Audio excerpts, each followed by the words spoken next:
Hello viewers, আজকের এই ভিডিওতে আপনাদেরকে দেখাবো আমি কিভাবে প্লেলিস্ট ক্রিয়েট করবেন। অনেকে হয়তো জানে না ইউটিউবে প্লেলিস্ট ক্রিয়েট করতে হয় কিভাবে। ইউটিউবে প্লেলিস্ট ক্রিয়েট করাটা কিন্তু অত্যন্ত গুরুত্বপূর্ণ একটা বিষয়। প্লেলিস্ট ক্রিয়েট করা, আপনি যদি প্রপার নিয়মে প্লেলিস্ট ক্রিয়েট না করেন, আপনাকে ইউটিউব কিন্তু বলতেছে, আপনি যখন চ্যানেল অডিটে যাবেন তখন কিন্তু ইউটিউব আপনাকে গাইড করবে যে আপনি প্লেলিস্ট ক্রিয়েট করেন এবং প্লেলিস্টের মধ্যে ভিডিও আপলোড করেন। তো প্লেলিস্টটা অনেক গুরুত্বপূর্ণ। প্লেলিস্ট ক্রিয়েট করার জন্য আপনাকে যেটা করতে হবে, এই যে এখানে যেখানে দেখতে পাচ্ছেন ক্রিয়েট, যেখান থেকে আপনি আপলোড করেন, এই ক্রিয়েট অপশনে ক্লিক করার পর এখানে আপলোড ভিডিও, গো live, create post, new playlist এই একটা অপশন পেয়ে যাবেন, নিউ প্লেলিস্ট।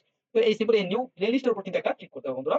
নিউ প্লেলিস্টে ক্লিক করার পর এখানে টাইটেল, ডেসক্রিপশন, এরপর ভিজিবিলিটি, এই পুরো বিষয়টা আপনাদেরকে আমি বুঝিয়ে বলবো। এখানে আপনার একটা টাইটেল অর্থাৎ প্লেলিস্টের কি নাম দিবেন এটা আপনি এখানে লিখতে পারেন। প্লেলিস্টের অ্যাকচুয়ালি আপনি কি নাম দিতে যাচ্ছেন, এখানে আমি প্লেলিস্টের নাম দিব zoom meeting tutorial, zoom meeting tutorial. ঠিক আছে, আমি প্লেলিস্টের নাম দিলাম জুম মিটিং টিউটোরিয়াল।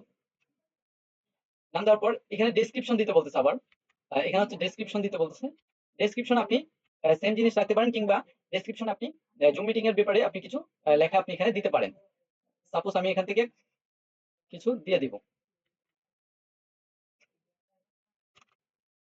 এখানে ৫,০০০ কিওয়ার্ড আপনি দিতে পারবেন। তো এখানে আরো বেশি করে দেই, সমস্যা কি তাহলে? ৫,০০০ কিওয়ার্ড এখানে আপনি দিতে পারবেন।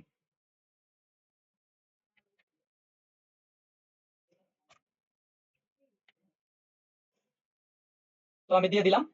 এটা দিলে ডেসক্রিপশন, এটা দিলে কি হবে, এটা হচ্ছে আপনার তাদের গাইডলাইন অনুযায়ী চললেন, এতে করে আপনার এটা র‍্যাঙ্কে থাকবে, আপনার এই প্লেলিস্টটা কিন্তু ফেসবুকে র‍্যাঙ্ক করবে। ঠিক আছে, এরপরে হচ্ছে ভিজিবিলিটি। এখানে ভিজিবিলিটিটা অবশ্যই পাবলিক রাখবেন, প্রাইভেট আনলিস্টেড পাবলিক আপনি অবশ্যই পাবলিক রাখবেন ভিজিবিলিটি। এরপর হচ্ছে আপনার এখানে ডিফিউজ ভিডিও, পাবলিশড নিউয়েস্ট, তারপরে হচ্ছে এখানে পাচ্ছেন হচ্ছে অ্যাড ভিডিও। তো অ্যাড ভিডিওর মধ্যে একটা ক্লিক করবেন। ক্লিক করে আপনি যে নামে প্লেলিস্টটা খুলেছেন এর রিলেটেড যত ভিডিও আছে সেই ভিডিওগুলো আপনি এখান থেকে মার্ক করবেন। তো আমি ভিডিওগুলো মার্ক করে দিব। এই রিলেটেড যে ভিডিওগুলো আছে সেই ভিডিওগুলো কিন্তু আমি এখানে মার্ক করে দিব।